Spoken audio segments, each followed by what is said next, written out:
जी, शुक्रिया राजीव जी। निश्चित रूप से भारतीय जनता पार्टी ने और नरेंद्र मोदी जी ने एक मुद्दा बनाने की कोशिश की, परिवारवाद और भ्रष्टाचार। और उन्होंने ऐसा जताया मानो सारा विपक्ष इसलिए इकट्ठा हुआ है चूंकि वो परिवारवादी हैं और चूंकि वो भ्रष्ट हैं। लेकिन जो लगातार घटनाएं घट रही हैं, आप देखेंगे कि अरविंद केजरीवाल जी के खिलाफ जो याचिका थी आज रद्द हो गई अदालत से। आप देखेंगे कि जो आपको इंडियन एक्सप्रेस ने जो कल खबर की थी भ्रष्टाचार को जी। लेके, यानी मीडिया ने भी खबर की, अदालत से भी राहत राहत की बात है। और इसके अलावा पिछले दिनों आईटी का हम लोग देख चुके हैं। आईटी ने कहा था कि चुनाव के समय तक हम कांग्रेस के खिलाफ में वसूली का कार्यक्रम नहीं रखेंगे सुप्रीम कोर्ट में। सुप्रीम कोर्ट ने ईवीएम और वीवीपैट पर भी सुनने की एक तारीख रख दी है। तो इन सब चीजों को देखते हुए एक उम्मीद जगी है कि जो भ्रष्टाचार शासन की ओर से हुआ है, जिसको छिपाने की लगातार कोशिश हुई है और उल्टे विपक्ष के माथे पर जिसको मढ़ा जा रहा है, वो वास्तव में उस भ्रष्टाचार को सामने लाना ज्यादा जरूरी है, ज्यादा गंभीर है। और परिवारवादी परिवारवाद जैसी बात तो भारतीय राजनीति में टिकती नहीं है। इसको गलत रूप से पेश ही किया जाता है हमेशा। और आज भी बिहार में नरेंद्र मोदी जी पहुंचे हैं तो उनके सारे उम्मीदवार परिवारवादी हैं। परिवारवाद चाहे सहयोगी दल के हों चाहे उनके अपनी पार्टी से हो, इसकी तो पूरी सूची आई हुई है।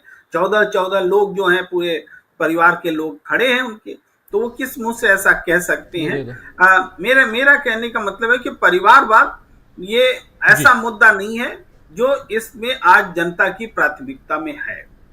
जनता की प्राथमिकता में ये जरूर है कि देश का धन लुटाया जा रहा है और कॉरपोरेट घरानों को फायदा पहुंचाया जा रहा है। रिश्वतखोरी का एक आलम ऐसा है कि जिसमें सत्ताधारी दल आकंठ डूबा है और देश की संवैधानिक संस्थानें जो हैं उसको एक उत्कोच गैंग के रूप में, एक वसूली गैंग के रूप में इस्तेमाल किया जा रहा है। ये सारी बातें आ रही हैं जनता के सामने। अब ये जरूर इस बात की चिंता होती है कि ये सारी बातें क्या उतनी तेजी से फैल रही हैं जितनी तेजी से जनता के बीच फैलनी चाहिए। जी। ये चिंता इसलिए होती है क्योंकि राष्ट्रीय स्तर पर जो हमारा चौथा स्तंभ मीडिया है वो अपने दायित्व का निर्वहन नहीं कर रहा है।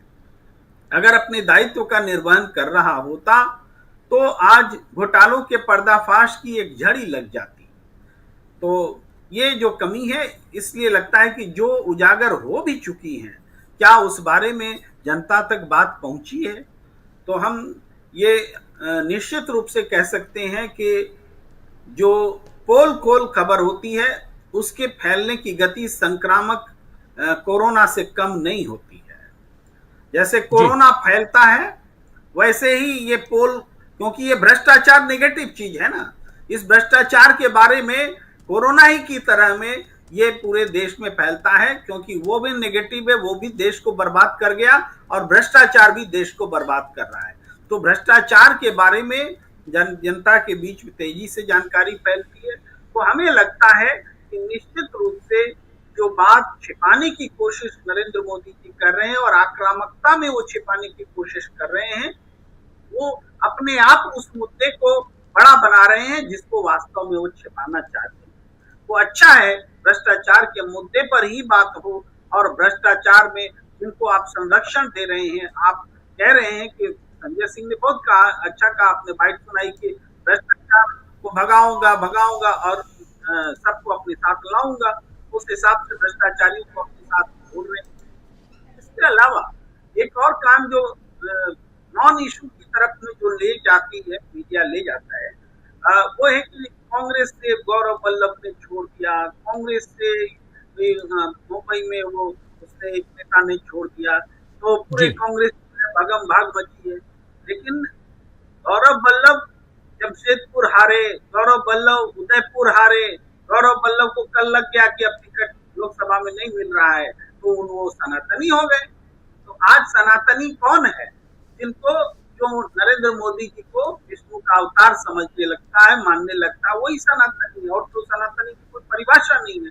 और ये बात हम नहीं, वो राज ठाकरे कह गए थे बहुत पहले, जो आज बीजेपी के साथ है, शायद वही जी है।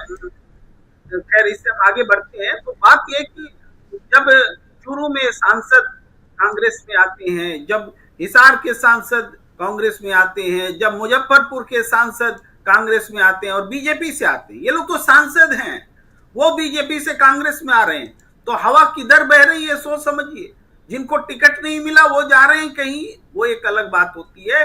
लेकिन जब सांसद छोड़ता है, सत्ता पक्ष छोड़कर विपक्ष में जाता है, इसका मतलब है कि हवा सत्ता परिवर्तन की है, नहीं तो कोई सत्ता पक्ष क्यों छोड़ना चाहेगा। और इसलिए हमें लगता है कि सारी चीजें, चाहे अदालत से, चाहे मीडिया से, चाहे संस्थानों से, और दूसरी तरीके से राजनीतिक व्यवहारों से, राजनेताओं के व्यवहारों से जो बातें हमें लगती हैं, वो ये। मेरा कहना यही है कि मोदी सबको डरा रहे और उनके वो हमेशा भ्रष्टाचार को मैं निकाल दूंगा, भ्रष्टाचारियों को खत्म कर दूंगा। अरे भाई, बहुत से कांग्रेस पार्टी के लोग जिनके ऊपर धब्बा लगा था, आपने धब्बा लगाकर बोला कि ये लोग भ्रष्ट है। टीएमसी के लोगों को कहा ये भ्रष्ट है, आपके लोगों को कहा ये भ्रष्ट है, एनसीपी के लोगों को कहा ये भ्रष्ट है। लेकिन सब भ्रष्टों को उन्होंने लिया। जो भ्रष्टाचार बोलता है, 25 लोग लीडरों को उन्होंने लिया, उसमें से 2 लोगों की तो पूरा उनका जो उनके ऊपर एलिगेशंस थे वो खत्म किया। 23 की कार्रवाई चल रही, वो भी खत्म होने में है। भ्रष्टाचारी को लेकर आप हुकूमत करते हो और दूसरों को भ्रष्टाचार बोलते हो। यह शाह के पास एक बहुत बड़ी मशीन है, वो वॉशिंग मशीन बहुत बड़ी है। सब लोग छोटे छोटे खरीदते क्योंकि हमारा परिवार छोटा रहता है, इसीलिए हम छोटे छोटे धोती कपड़े। उनके पास बड़ा वॉशिंग मशीन है क्योंकि खुद कपड़ों के साथ आदमी भी अंदर जाना। तो उसने उस वॉशिंग मशीन में डाल डाल के एक एक को क्लीन करके बाहर ला रहा, और सब अब टिकट भी ले लिए।